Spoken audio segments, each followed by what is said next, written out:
In our previous lecture, I spoke to you of the three meetings that the human soul has with the regions pertaining to the spiritual world. I shall have to say a few more things as to these, which will give me the opportunity of answering a question asked at the end of the last public lecture at the Architectural Hall, regarding the forces which bring over the karma, the external destiny, from a former incarnation. I have been told that this is very difficult to understand. In the course of these lectures I will return to this subject, but it is preferable to do so after having discussed a few points that may perhaps help to make the question better understood. Today, however, in order to make the question of the three meetings with the spiritual world still clearer, I intend to insert by way of episode something that it seems to me important to discuss just at the present time.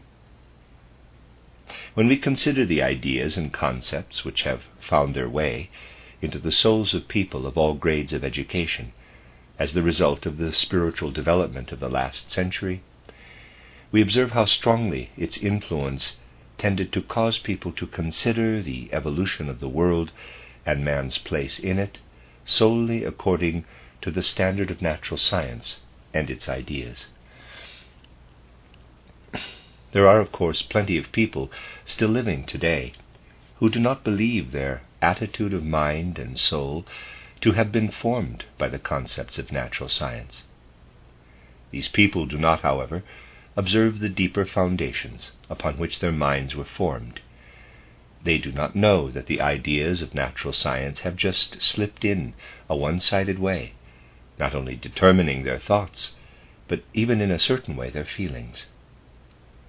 A man who, today, reflects along the lines laid down for everyone in the ordinary educational centers, whose mind and disposition have been formed in accordance with them, and whose ideas are based upon what is taught there, cannot possibly feel the true connection between what we call the world of morality, of moral feeling, and the world of external facts. If, in accordance with the ideas of our time, we ponder on the way in which the earth and indeed the whole firmament is supposed to have developed and may come to its final end, we are thinking along the lines of purely external facts, perceptible to the senses. Just think of the deep significance to the souls of men of the existence of the so-called Laplace theory of the creation of the world, according to which the earth and the whole heavens arose from a purely material cosmic mist, for it is represented as purely material, and were then formed in accordance with purely earthly physical and chemical laws, developed further according to these laws, and, so it is believed, will also come to an end through these same laws. A condition will someday come about in which the whole world will mechanically come to an end, just as it came into being. Of course, as I said before, there are people today who do not allow themselves to think of it in this way. That, however, is not the point.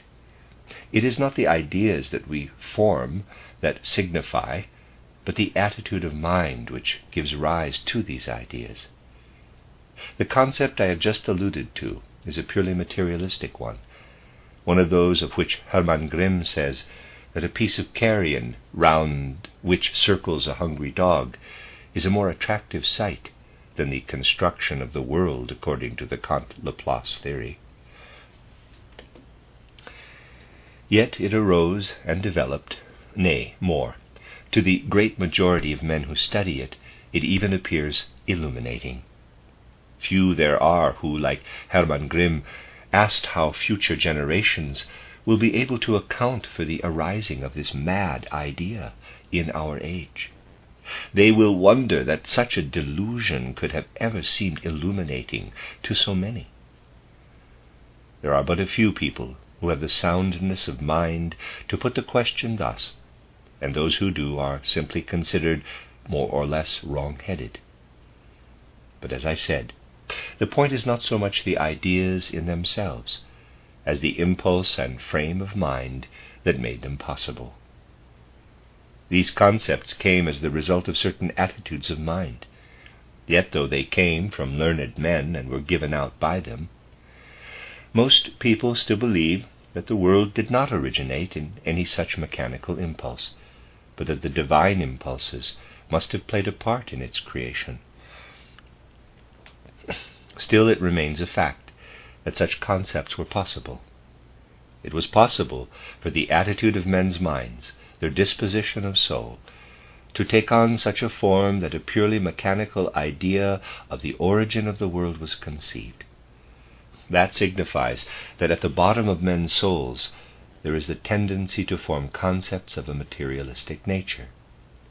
This tendency is not only to be found among the unlearned and others who believe in this idea. It exists in the widest circles, among all kinds of people. Yet most people today are still rather shy of becoming followers of Haeckel, picturing everything spiritual in a material form. They lack the necessary courage for this. They will admit of something spiritual, but do not give the matter further thought. If the mentioned concept holds good, there can then only be room for the spiritual, and especially for the moral in a certain sense. For just consider, if the world really came into being as the Kant-Laplace theory believes, and only comes to its end through physical forces, dragging all men down to the grave with it, together with all their ideas, feelings, and impulses of will, what then, apart from all else, would become of the whole moral order of the world? Suppose for a moment that the condition of the burial of all things came about. What good would it have been to have ever pronounced some things good and others evil? What would it avail to say this is right and that is wrong? These would be nothing but forgotten ethical concepts, swept away as something that, if this idea of the world order were correct, would not perhaps survive even in one single soul. In fact, the matter would stand thus: from purely mechanical causes, by physical and possibly chemical forces, the world came into being, and by like means it will come to an end. By means of these forces, phenomena appear like bubbles produced by men. Among men themselves arise the moral ideas of right and wrong, of good and evil. But the whole world passes over into the stillness of the grave. All right and wrong, good and evil, is merely an illusion of man, and is forgotten and vanishes away when the world becomes, in quotes, the grave. Thus the only thing that stands for the moral world order is the feeling one has as long as the episode lasts, which extends from the first state to the last, that man requires such ideas for his common life, that man must form these moral ideas, though they can never take root in a purely mechanical world order. The forces of nature, heat, electricity, and so on, intervene in the plan of nature. They make themselves felt therein. But the force of morality would, if the mechanical plan of the world were correct, only exist in the mind of man. It would not intervene in the natural order. It would not be like heat which expands bodies, or like light which illuminates them and makes them visible and permeates the world of space. For this moral force is present and soars as a great illusion over the mechanical world order, and vanishes, dissolves away when the world is transformed into the grave. People do not sufficiently carry these thoughts to their logical conclusion. Hence they are not on their guard against a mechanical world order, but allow it to remain, not from kindness of heart, but rather from laziness.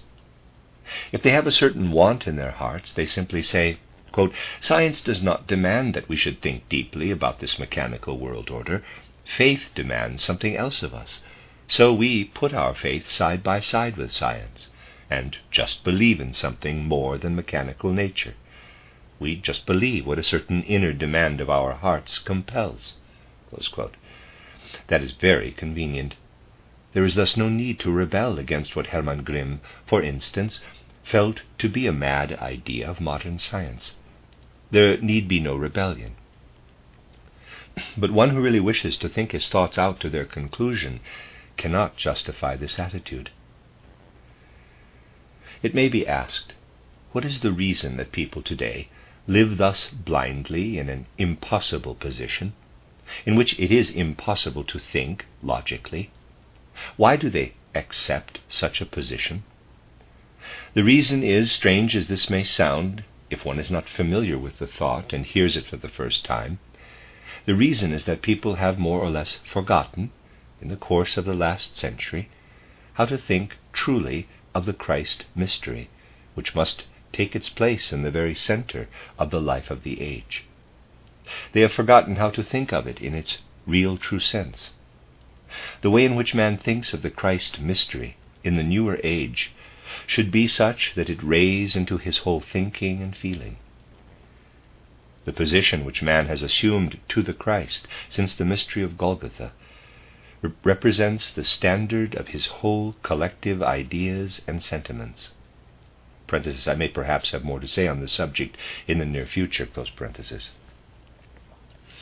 If he cannot look upon the mystery of Christ as a true reality, he is unable to develop ideas and concepts by which to gauge the views of the world held by others, ideas permeated by reality and really capable of penetrating the truth. That is what I wanted above all to make clear to you today. If a man really thinks in the way I have just illustrated, as most people of the present day do, whether consciously or not, the world is then divided, on the one hand, into the mechanical natural order, and on the other into the moral world order. Now, to timid souls, who often believe themselves to be very courageous, the Christ mystery forms part of the purely moral world order. This applies chiefly to those who see nothing more in the Christ mystery than the fact that at a particular time a great, perhaps even the greatest teacher of the earth world appeared, and that his teaching is the thing of greatest importance. Now, if Christ is only considered as the greatest teacher of humanity, this view is in a sense quite compatible with the twofold division of the world into a natural order and a moral order. For, of course, even if the earth had formed itself as the mechanical world order represented, and is eventually to become the common grave of all things, it might still be possible for a great teacher to arise, who might accomplish much to make men better and to convert them. His teachings might have been sublime, but they would avail nothing when, at the end of all things, everything would be a grave, when even the teachings of Christ himself would have disappeared, and there would not even be a remembrance of him remaining in any living being. People do not like to think that, but their dislike would not alter the fact. If it be desired to believe absolutely in a merely mechanical world order, it would be impossible to avoid such thoughts as these.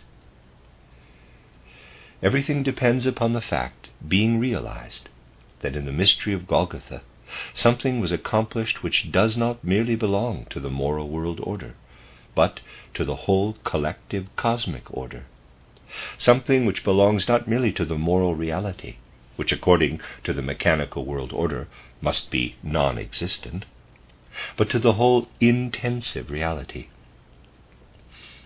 We shall be able to grasp what is really in question if we turn our thoughts once more to the 3 meetings that I mentioned in the last lecture, taking them in a different sense from that to which I then referred. I do not wish to leave a too hazy impression in your minds in respect to this, so will at once say that in the sleeping state, the next incarnation is as the knowledge of the next day. We know from experience that when tomorrow comes the sun, we know from experience that when tomorrow comes, the sun will rise, and we know more or less how it will run its course, although we may not know what the weather will be or what separate events may affect our lives. In like way, the soul is a prophet during our sleep, but a prophet who only knows of what is great and cosmic, not of the weather.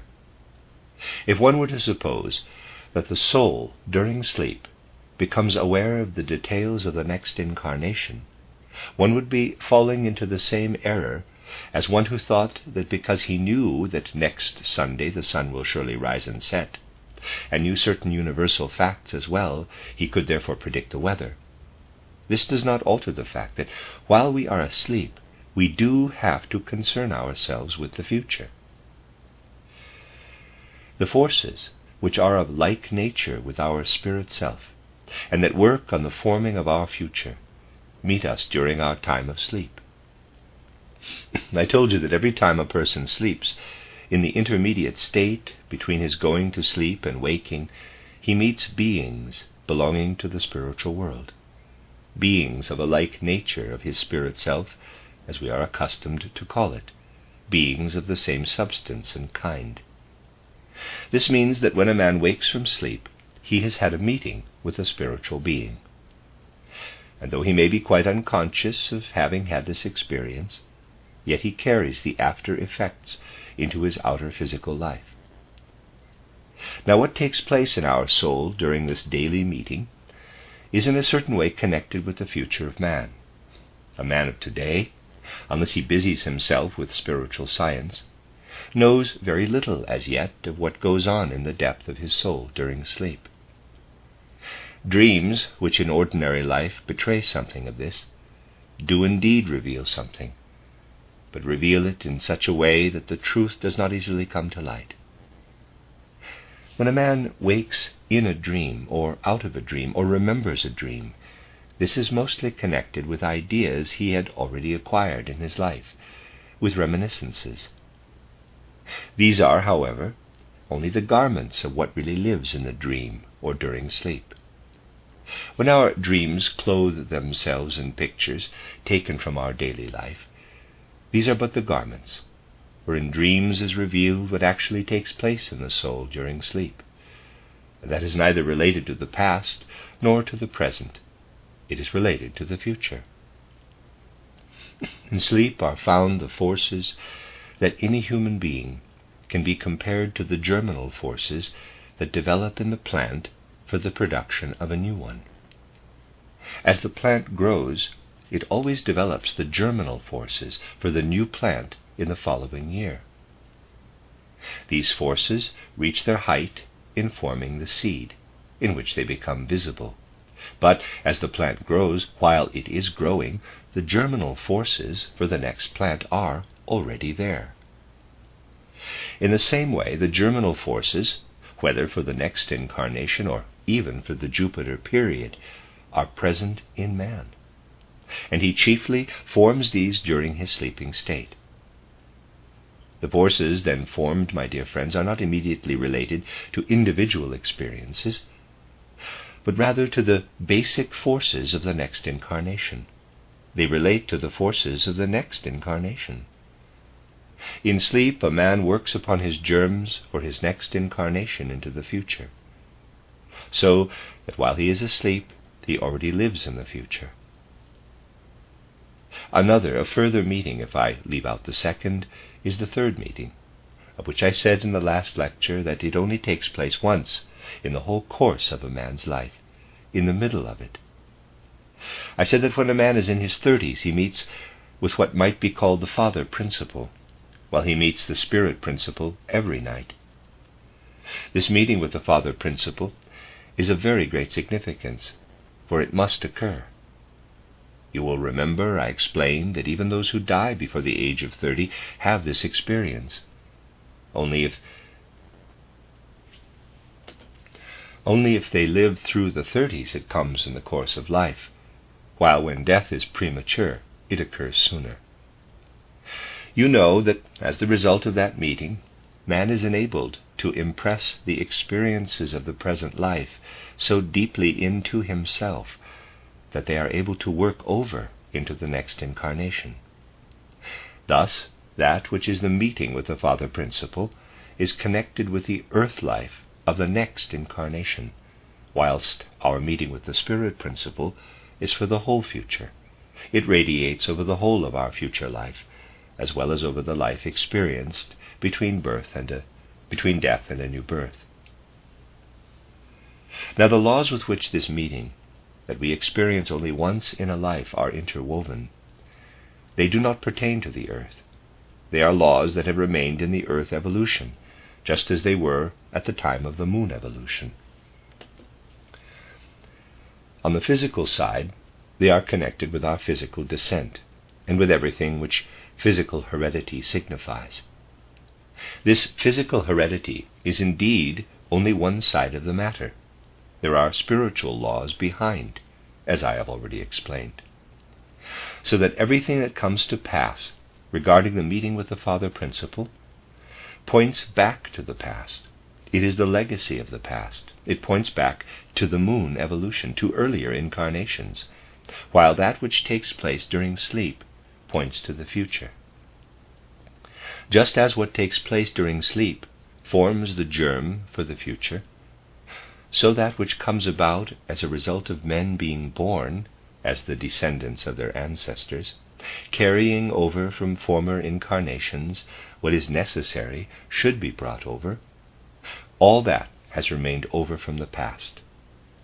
Both these, what relates to the future and to the past, are in a sense striving outside the natural order. The peasant still goes to sleep at sunset and rises at dawn, but as man progresses in so-called civilization, he tears himself free from the order of nature. One meets persons in cities, though they may not be very numerous, who go to bed in the morning and arise at night. Man is freeing himself from the mere order of nature. The development of his free will makes it possible for him to do so. Thus, in a sense, because he is preparing for a future which is not yet here, he is torn away from the order of nature. When he carries the past into the present, especially the past connected with the moon, he is also torn loose from the order of nature. Nobody can prove, according to the universal laws of nature, the necessity that John Smith should be born in 1914. Such an event is not ruled by necessity, as is the rising of the sun or other natural occurrences, but by the natural order of the moon. During the moon period, everything was like the order of our birth on earth. Man is, however, entirely subject to the order of nature as regards what is of immediate significance to the present, to his earth existence. Whereas, as regards the Father Principle, he bears the past within him, and as regards the Spirit Principle, the future. With respect to that meeting of which I have said that it occurs in the course of the year, and which is now connected with the meeting with Christ, man is connected with the order of nature. If he were not, the consequences would be that Christmas might, by one person, be celebrated in December, and by another in March, and so on. But although different nations have different designations for the festival of Christmas, there is everywhere some kind of festivity in the latter days of December, which always bears some relation to the meeting I referred to. Thus, with respect to this meeting, which is inserted into the course of the year, man, for the very reason that this is his present, is in direct connection with the order of nature, while with respect to the past and the future, he has become free from it, and has indeed been free from it for thousands of years. In the olden times, man joined in the order of nature, both as regards the past and the future. In the Germanic countries, for instance, birth was regulated in olden times in accordance with the order of nature. Birth, which was then regulated by the mysteries, might only take place at a stated time of the year. Thus it was inserted into the order of nature. In olden times, long before the Christian era, concept and birth were regulated in the Germanic countries by that of which only a faint echo has been preserved in the myth of the worship of Hertha. I'm going to say that instead of the word concept, this is an aside by the reader, it should say conception and birth were regulated in the Germanic countries by that of which only a faint echo has been preserved in the myth of the worship of Hertha. In those days her worship comprised no less than the following. When Hertha descended in her chariot and drew near to men, it was the time of conception. After she had withdrawn, this might no longer take place. This was so strictly adhered to that anyone not born within the appointed season was considered lacking in honor, because his human existence was not in harmony with the order of nature. Birth and conception were just as much adapted to the course of nature in olden times as sleeping and waking. For in those days people slept when the sun had set and woke at dawn. These things have now become displaced, but the central event that is adapted to the course of the year cannot be displaced. By means of this, through its harmony with the order of nature, something is retained, and must be so retained, in the human soul. What then is the whole purpose of man's earthly evolution? That man should adapt himself to the earth, and take the earth conditions into himself. That he should carry into his future evolution what the earth has been able to give him, not in any one incarnation alone, but in the whole sum of his incarnations on earth. That, then, is the purpose of the earth evolution. This purpose can, however, only be fulfilled through man's, to some extent, forgetting, during his sojourn on earth, his connection with the cosmic and heavenly powers. This he has learned to do. We know indeed that in olden times man possessed an atavistic clairvoyance, and into that the heavenly powers could work. Man was still connected with them. The kingdom of heaven, in a sense, extended into the human heart. This had to become different, so that man might develop his free will. In order that he might become related to the earth, he had to have nothing more of the kingdom of heaven in his vision, in his direct perception. This, however, is the reason that at the time of his closest relation to the earth, in the fifth epoch in which we are living now, man became materialistic. Materialism is only the most complete, the most extreme expression of man's relation to the earth. And if nothing else had happened, this would have brought about his complete and utter subjection to the earth. He would have had to become related to it and gradually share in its destiny. He would have had to follow the same path as the earth is herself pursuing. He would have been entirely dovetailed into the earth's evolution, unless something else had occurred. He would have been obliged to tear himself away, as it were, from the cosmos, together with the earth, and to unite his destiny completely with that of the earth. That, however, was not planned for mankind. Something else was intended. On the one hand, man was to unite himself in the proper way with the earth. On the other, although through his nature he was to become related to the earth, yet messages were to come down to him from the spiritual world, which would raise him once again above the earth. This bringing down of the heavenly message came about through the mystery of Golgotha. Therefore, the being who went through the mystery of Golgotha had to take on human nature as well as that of a heavenly being. This means that we must think of Christ Jesus not merely as one who, although the highest, entered human evolution and developed therein, but as one who possessed a heavenly nature, who not only taught and propagated doctrine, but brought into the earth that which came from heaven. That is why it is important to understand what the baptism in Jordan really is. It is not merely a moral action. I do not say it is not a moral action, but it is not that alone. It is also a real action. Something took place then, which is just as much a reality as the happenings of nature. If I warm a thing by some warmth-giving means, the warmth passes over into that which is warmed. In like manner did the Christ being pass into Jesus of Nazareth at the baptism by John. That is most certainly, in the highest degree, a moral action. but it is also a reality in the course of nature, just as real as the phenomena of nature. The important thing is that it should be understood that this is nothing originating in rationalistic concepts, which always accord merely with the mechanical, physical, or chemical course of nature, but something which as idea is just as much an actual fact as the laws of nature, or indeed the forces of nature.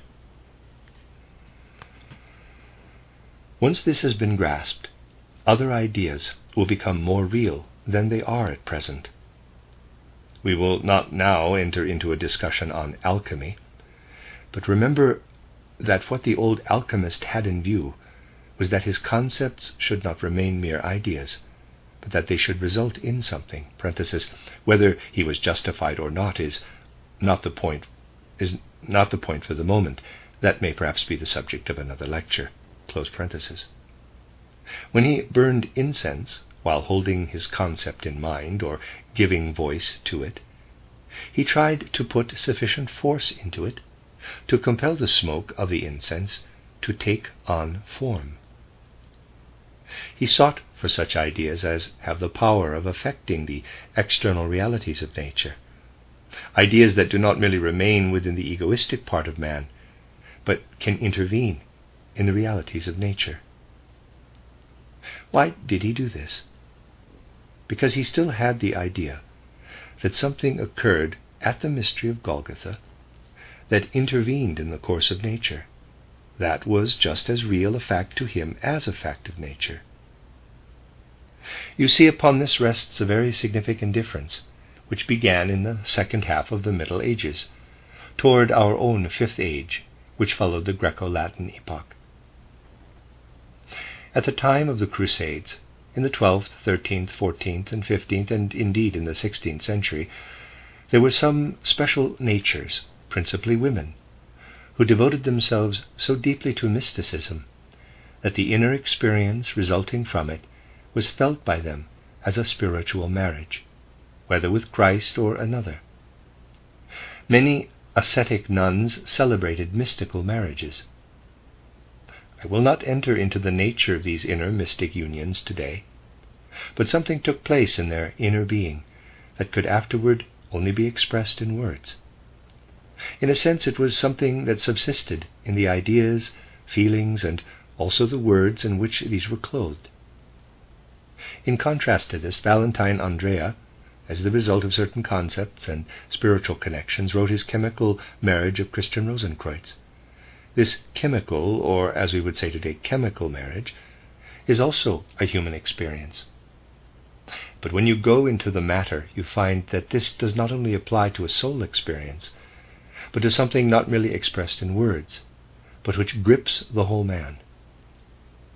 It is not merely put into the world as a soul experience, for it was a real occurrence, an event of nature, in which a man accomplishes something like a natural process.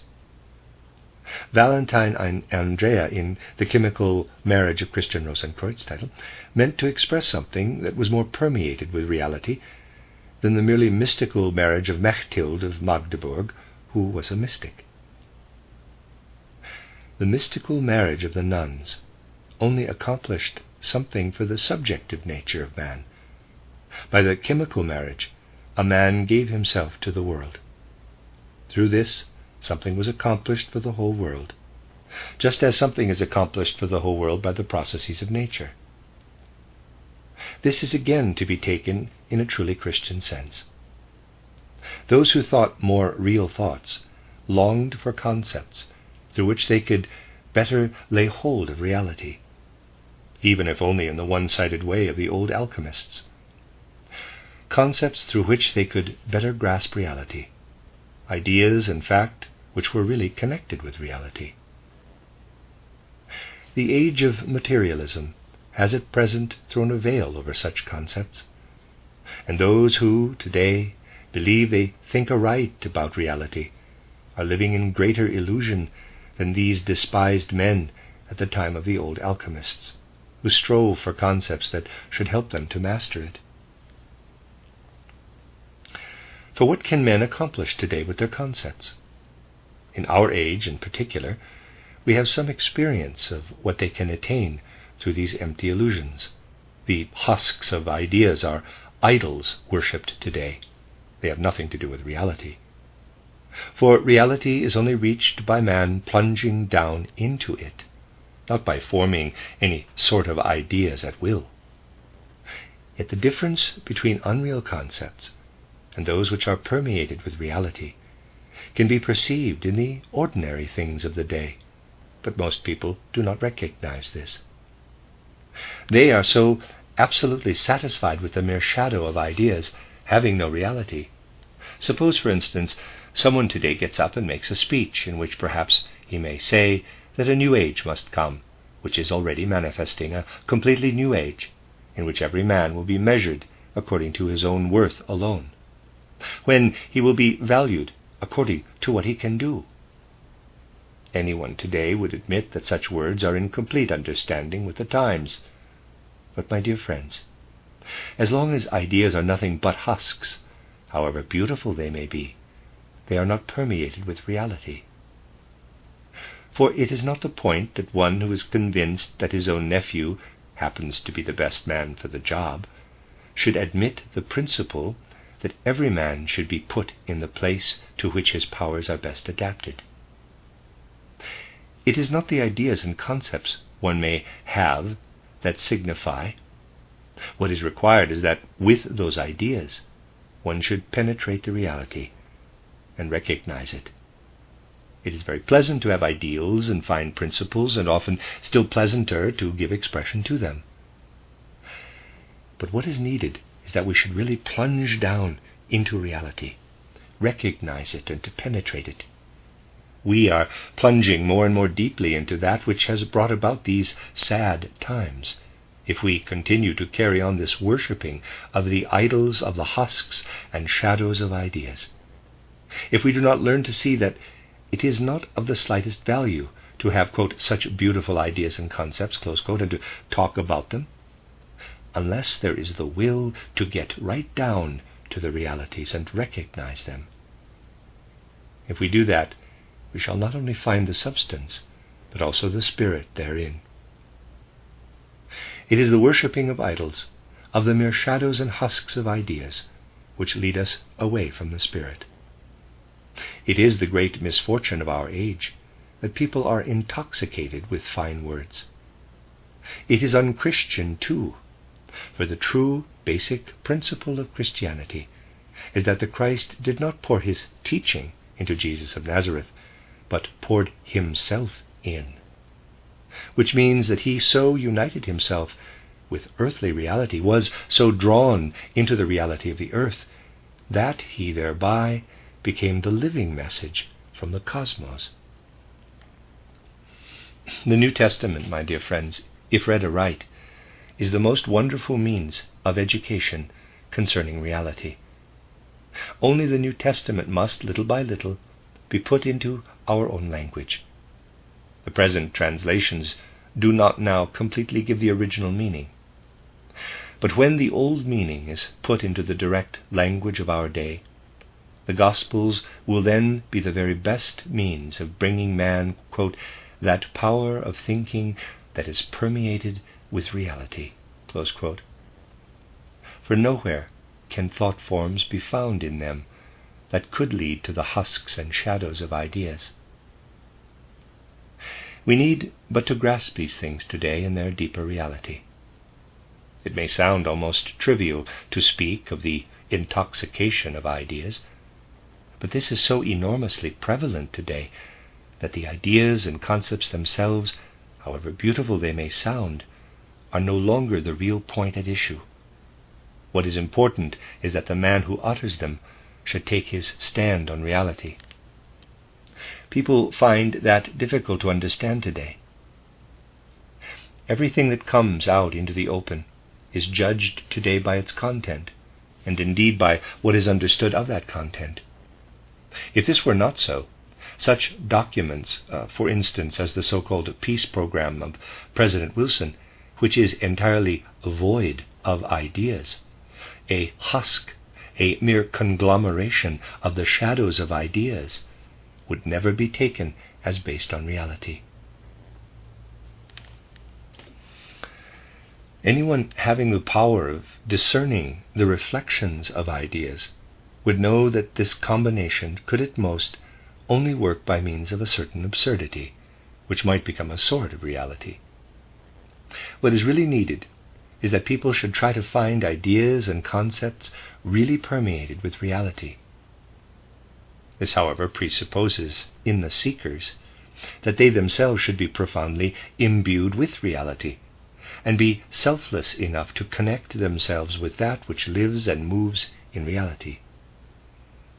There is a great deal in the present day well calculated to lead people entirely away from the search for reality, but these things are not observed. Yes, the external reality entirely hangs together with that which man is ever developing. If he develops concepts void of reality, the reality itself becomes confused, and then follow conditions such as we have today. It is no longer possible to judge things by what meets us today externally. We must form our opinions by studying what has been developing in the minds of men for years or decades, perhaps even longer still. That is what must be gone into. The whole thing depends upon our not accepting the Christ from his teaching alone, but that we should look at the mystery of Golgotha in its actuality, in its reality, that we should see that it was a fact that something super-earthly united itself with the earth in the person of Jesus of Nazareth. We shall then come to realize that morality is not merely something which fades and dies away, when the earth and even the fabric of the heavens shall become a grave, but that even though the present earth and the present heavens become a grave, yet, just as the present plants will become mere dust, while in the present plant there is the germ of the next one, so there is the germ of the next world in this world of ours, and man is connected with this germ.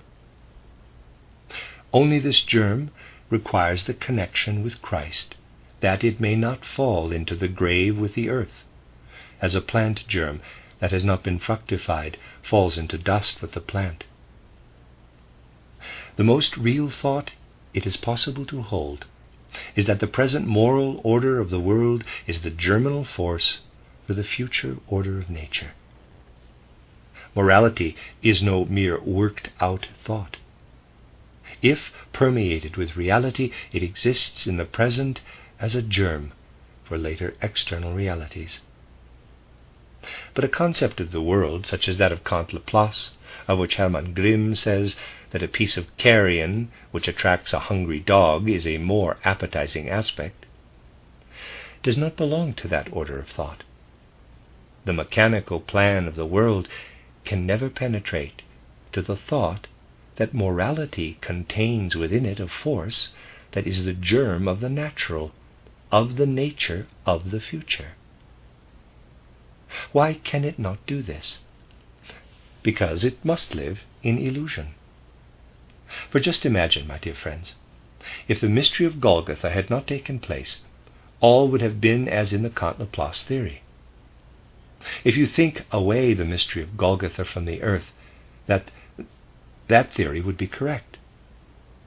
The earth had to reach such a condition that left to itself it must inevitably lead the human race into the desolation of the grave.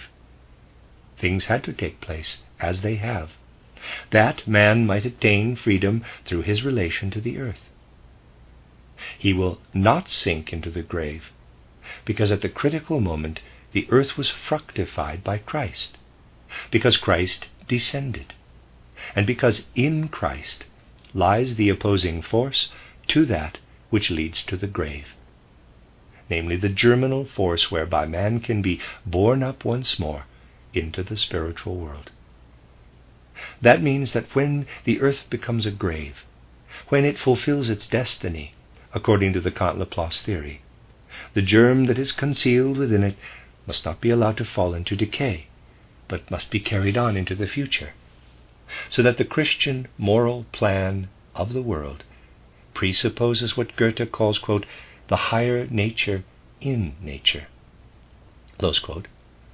We might say, a man who is able to think in the right way of the mystery of Golgotha as a reality is also able to think thoughts and form concepts permeated with reality.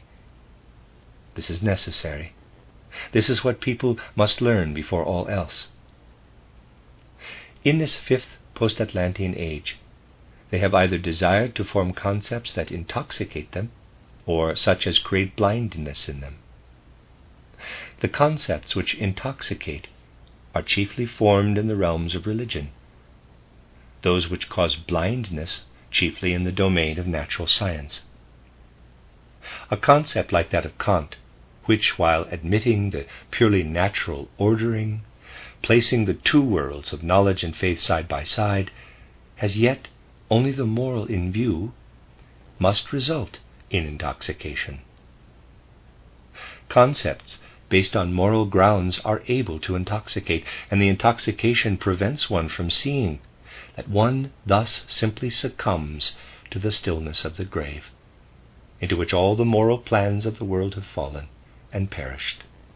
Or, again, such concepts as those of present-day natural science, national economy, and, forgive the expression, which may be rather hard to swallow, even the political concepts of the day, may create blindness, for they are not formed in connection with a spiritual concept of the world, but from the shreds of what are called actual, that is, actual in the physical sense, actual reality. Thus, each man sees only as far as the end of his own nose, and blindly forms opinions upon what he can see with his eyes and grasp with mechanically acquired ideas between birth and death, without having formed any concepts permeated with reality, through being permeated by the spiritual, by a grasp of spiritual reality. He who knows sees many sad things going on. For instance, that it should be possible at the present day for people to be impressed simply by a combination of words, by a number of speeches, which indeed are printed, but which, to one who does not go by mere words, but by realities, are absolutely appalling. Speeches have been delivered by a highly honored person of our day, who in his very first speech immediately takes up the attitude that man, on one side of his nature, is absolutely related to the order of nature, and that the theologians are not acting aright if they do not leave the order of nature to the scientists who investigate it. The speeches go on to say that as regards the order of nature, man is simply a piece of machinery, but on this machinery depend the functions of the soul. What are then specified as functions include practically all the functions belonging to the soul. All these are then to be left to the nature investigators.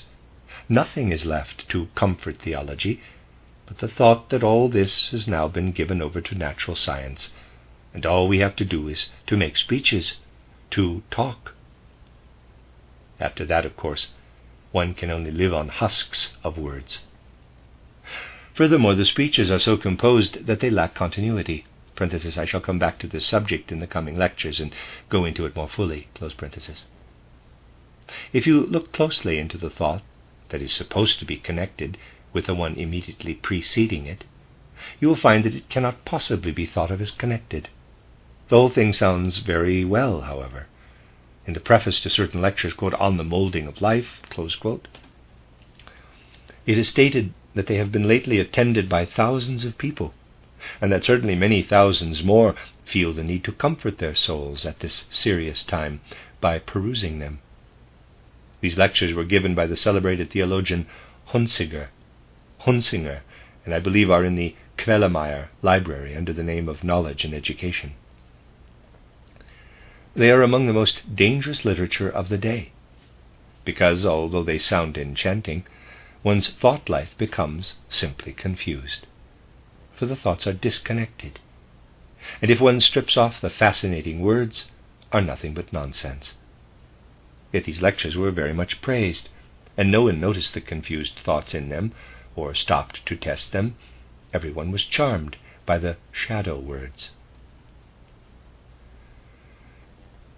It is necessary over and over again to point out what it is that our age so desperately needs.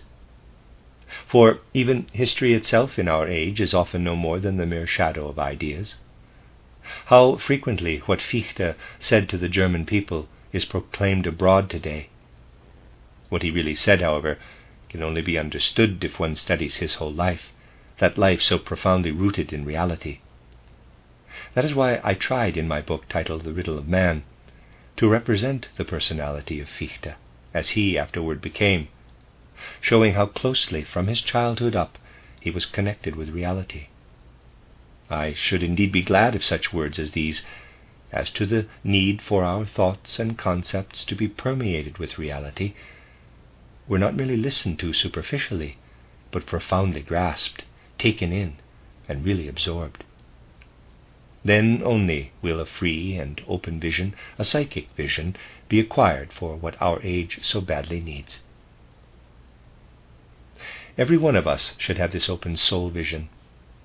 If we do not each make it a duty to think over the facts touched upon here, we are not paying sufficient attention to the traffic going on today in the shadows and husks of words, nor to the fact that everything tends to lead people either into intoxicating concepts or to such as make them blind. I hope you will not take what has been said today as propaganda of any sort, but look upon it as expressing existing facts. A man certainly must and ought to live with his times, and when anything is described he should not look upon it as all that is to be said on the subject. He should learn to strike the balance. It is quite natural that the world today should be confronted with impulses leading entirely to materialism. That cannot be prevented. It is connected with the deep needs of the age. But a counterbalance must be established.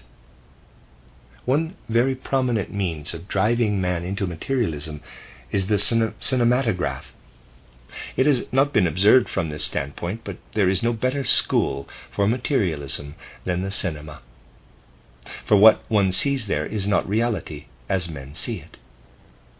Only an age that has so little idea of reality as this age of ours, which worships reality as an idol in a material sense, could believe that the cinema represents reality. Any other age would consider whether men really walk along the street as seen at the cinema. People would ask themselves whether what they saw at such a performance really corresponded to reality. Ask yourselves frankly and honorably, what is really most like what you see in the street? A picture painted by an artist, an immobile picture, or the dreadful sparkling pictures of the cinematograph?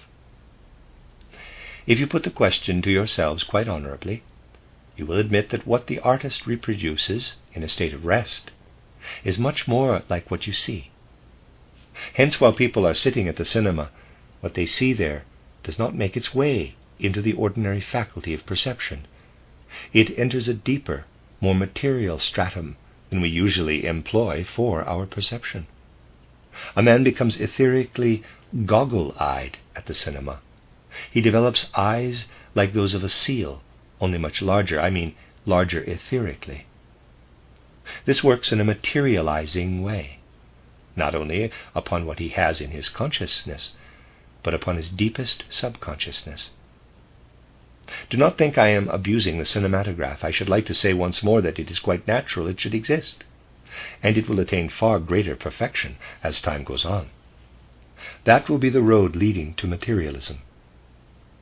But a counterbalance must be established, and that can only be created in the following way. With the search for reality that is being developed in the cinema, with this descent below sense perception, man must at the same time develop an ascent above it, an ascent into spiritual reality. Then the cinema will do him no harm, and he can see it as often as he likes. But unless the counterbalance is there, people will be led by such ideas as these, not to have their proper relation to the earth, but to become more and more closely related to it, until at last they are entirely shut off from the spiritual world.